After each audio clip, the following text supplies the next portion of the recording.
রোজা রাখা অবস্থায় কোরআন তেলাওয়াত অনেক বেশি সওয়াবের আমল।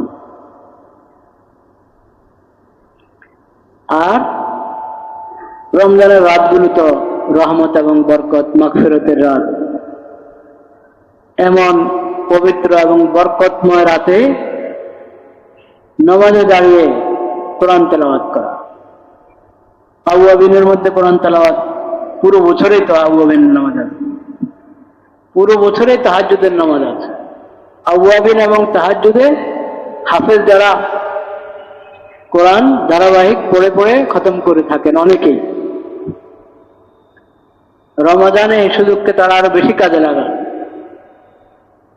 আর তারাবির নামাজটা হলো বিশেষ করে রমাদানের আমল। বাকি 11 মাসে তো তারাবির নামাজ নাই, তারাবির নামাজ আছে রমজান মাসে। আউয়াবিন এবং তাহাজ্জুদের থেকে অতিরিক্ত তারাবির নামাজটা আমরা রমজানে পেয়েছি। কত রাকাত? 20 রাকাত। এখন শুনলাম বিভিন্ন মসজিদে, এই দেশে বিভিন্ন মসজিদে 10 রাকাত পড়ে কিছু লোক বের হয়ে যায়। কেন না? 8 রাকাত পড়ে বের হওয়া এটা তো ধরেন আর একটু কয়েক বছর আগেও ছিল।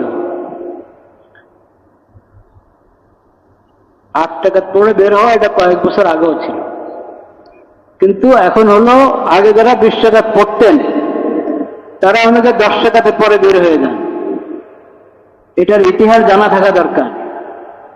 এই ইতিহাস না জানলে নতুন প্রজন্ম পরে বলবে তারাবির রাকাত কয় রাকাত? বলেন নাউযুবিল্লাহ। ইতিহাস জানতে হয়, কখন কোন নতুন সমস্যা যুক্ত হয়।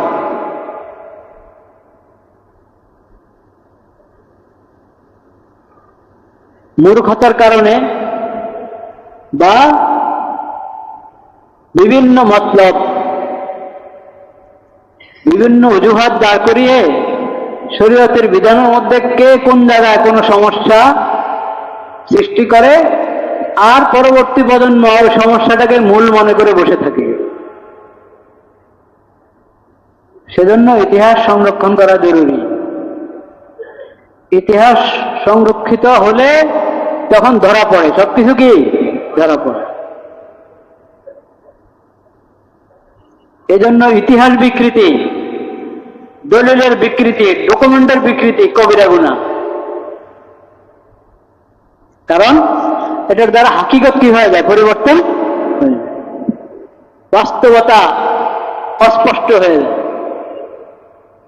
সম্ভব হয় না। ঢেকে রাখা যায় ইতিহাস, কিন্তু বিকৃত ইতিহাসকে প্রতিষ্ঠিত করা যায় না কখনো। কিছুদিন ঢেকে রাখা যায়, কিছুদিন বিকৃত করার চেষ্টা, অপচেষ্টা চালিয়ে যায় মানুষ, কিন্তু এটা সম্ভব হয় না। বিশেষ করে শরীয়তের সাথে যুক্ত যে ইতিহাস, এটা তো সম্ভবই না। কারণ শরীয়ত সংরক্ষণের দায়িত্ব নিয়েছেন কে? আল্লাহ তাআলা।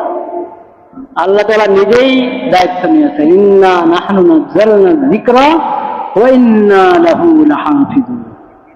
কোরআন, কোরআনের শরীয়ত, কোরআনের ব্যাখ্যা, নবীজির সুন্নাহ হাদিস,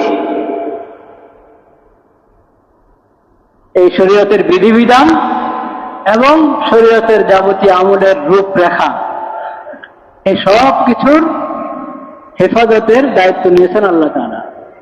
এজন্য এই সংশ্লিষ্ট কোনো কিছুকে কেউ যদি বিকৃত করার অপচেষ্টা করে, সে সফল হয় না, হতে পারে না, হওয়া সম্ভব না। এখনো হয়নি, কেমন পর্যন্ত হবে না। মসজিদে হারাম এবং মসজিদে নববীতে 20 রাকাত তারাবি হয়েছে, সেই সাহাবায়ে কেরামের জমানা থেকে।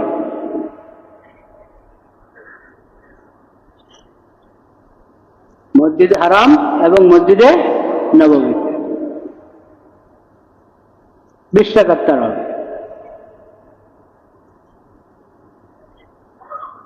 এই যে 2019-এ কি হলো? Corona, Covid 2019। ওই সময়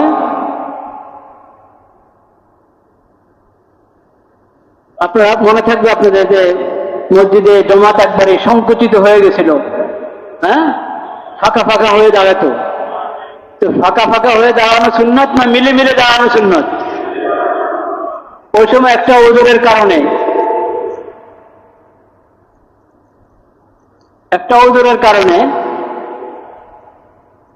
চাই সেটা কৃত্রিম কারণে ওজোর পয়দা হয়েছে আর বাস্তব কারণে পয়দা হয়েছে, সেটা আরেক প্রসঙ্গ।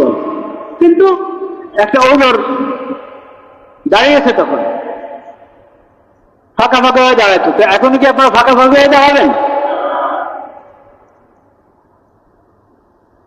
তো ওই সময়